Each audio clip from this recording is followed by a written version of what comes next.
street and brand new me. Side by friends I need.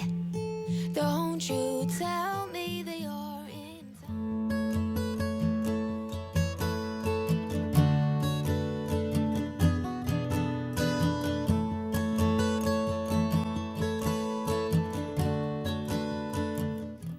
Greetings friends, welcome back to the channel if you have been here before, or welcome if it's your first time tuning in.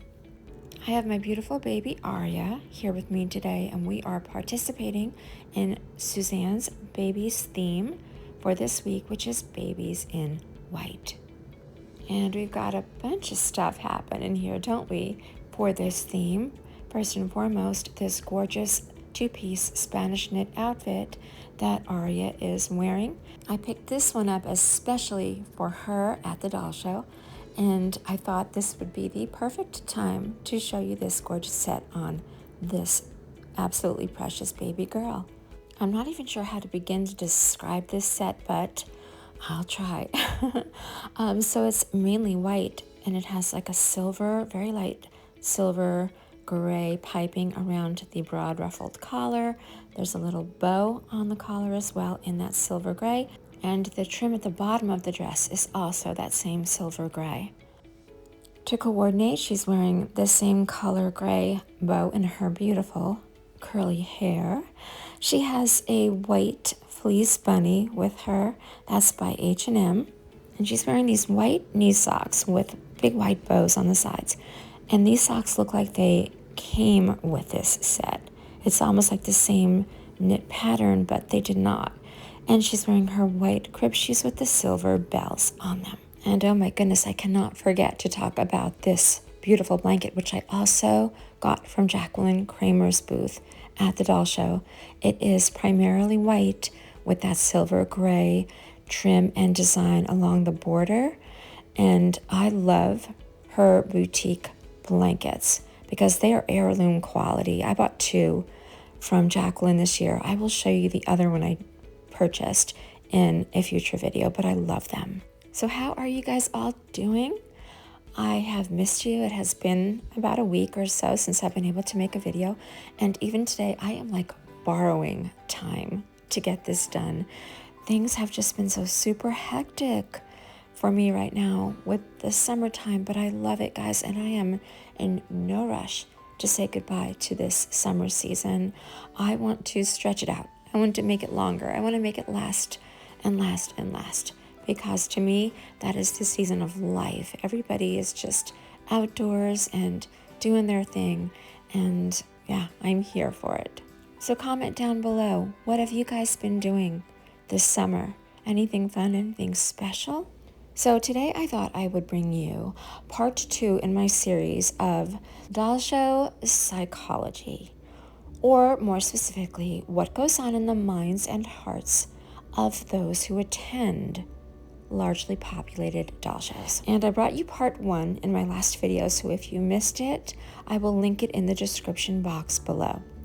And today I want to talk briefly with you guys about day 1, doll show opening day. Yeah, the first day of a doll show is typically most eagerly anticipated, and also a day that can bring some anxiety along with it, because all of those months of anticipation and waiting, it has all accumulated into these moments just prior to those doors opening and the people rushing in. So collectively, the atmosphere is one of excitement, it's one of jubilation.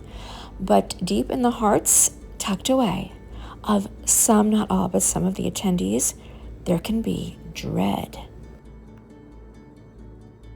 And I know that sounds really strange, right? Because this is something that most of us, if not all of us, have really been just clamoring for, planning for, and just kind of going nuts about, crazy about for months. But just prior to walking in, there's a feeling of uncertainty and a little worry that perhaps you won't have the experience that you hope to have had. Many people, in fact, I think there are over 6,000 people in the Facebook group because obviously my experience that I'm drawing off of is that of the Dolls of the World Expo, which, by the way, I have nothing bad to say about the show itself.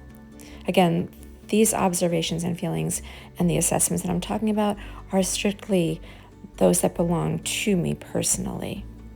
So the thing of it is, within that Facebook group, and I believe that a lot of the other larger doll shows also have those Facebook groups, and the artists will show, they'll preview some of the babies that they will have available, and many times that helps to build excitement, but it also means that more than one person could be looking at the same doll. So there is a sense of competition, and it's strange because while you're at the show, you are definitely among a crowd, a large crowd of people who are very like-minded, who love this hobby, who love the dolls. And everyone is, for the most part, friendly. But you can be standing right beside someone who is planning to rush into that doll show and buy the very doll that you have hoped to bring home.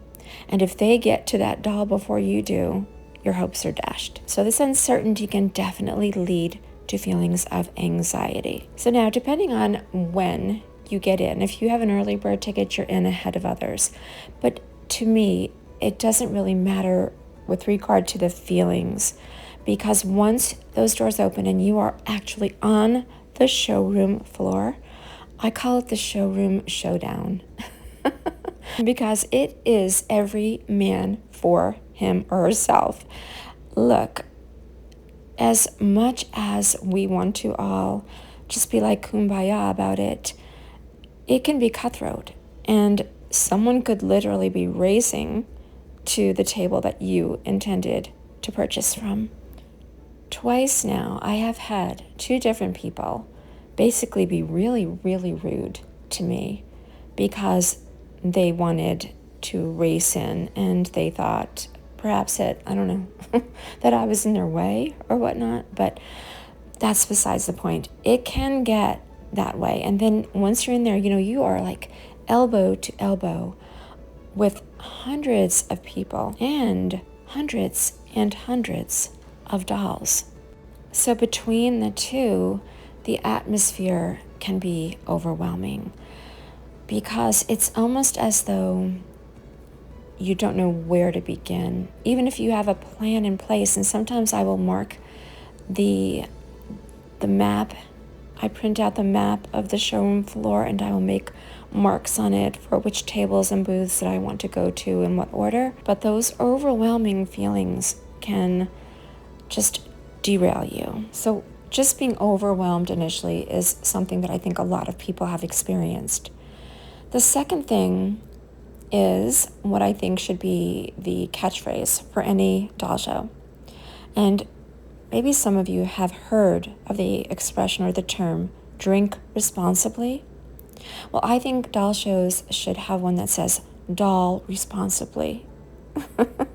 Seriously, because, oh my goodness, it's so easy to lose your mind. Now, I don't mean that you're actually going to go crazy, but any fiscal responsibility, any budget that you had in mind can easily be blown to smithereens once you are on that showroom floor, because you're going to start to be inundated with things and products and items and all these goodies that you suddenly just want.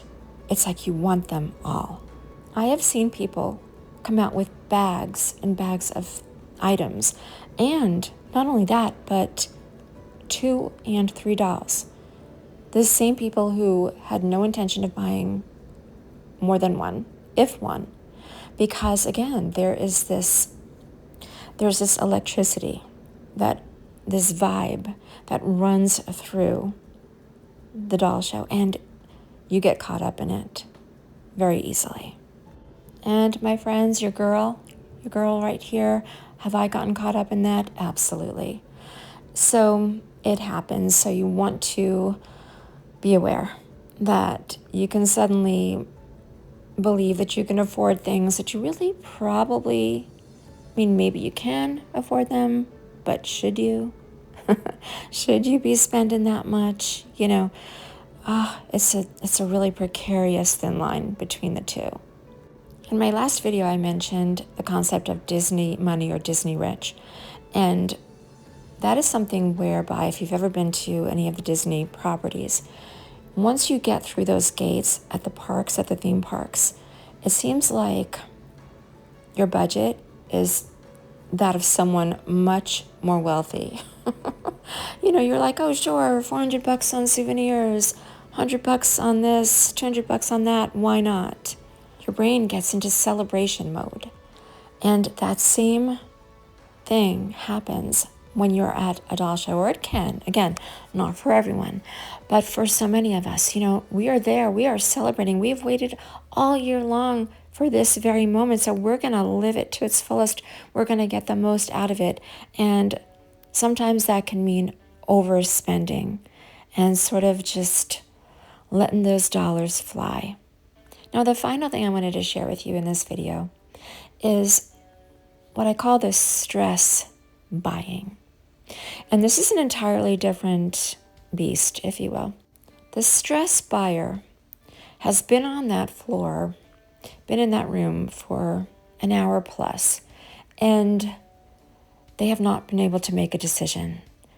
They're so panicked that they're not going to get something. And suddenly that changes the game. This buyer perhaps hasn't seen any doll they're interested in, or maybe they've seen too many dolls they're interested in. And they're looking around and they are beginning to notice that people are already carrying around babies that they have bought.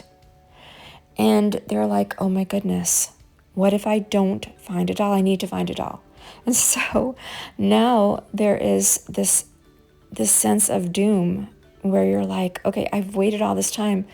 Where is the baby? Where's my baby? Why haven't I seen that baby yet? And that brings about a different feeling of dread. In this particular scenario, your mind goes to, like, wait a second.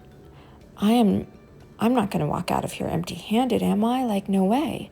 Maybe I'm not looking hard enough. Maybe too many people are in my way. Let me start over. Oh my gosh, more people are filtering in. And it's this like barrage of anxious thinking. And it can really get the better of you.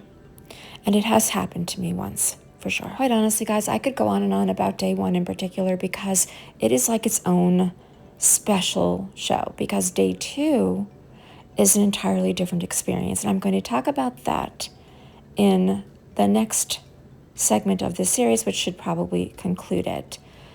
The last day and then the after effects. But yeah, day one is crazy, guys. There's just so much to take in and so many thoughts and feelings running through your mind. It feels panicky at times, and yeah, it can be a bit unsettling. But the last thought I want to leave you guys with is a positive one. I absolutely love the doll shows. I love going. I'll probably always go, God willing. And yeah, I think that if you haven't as of yet been, it's worth your time. So these feelings and takeaways and different experiences I'm sharing with you, they may not be yours. They are just something that I think it's helpful to be aware of. So by all means, doll mamas, get out there, go to a doll show. You will have a blast in spite of everything I just mentioned, in spite of that overwhelm, that confusion, that panic, and sometimes that disappointment. Because if you walk out of that show on day one, having purchased the baby that you were dreaming about, that feeling is worth all of the others.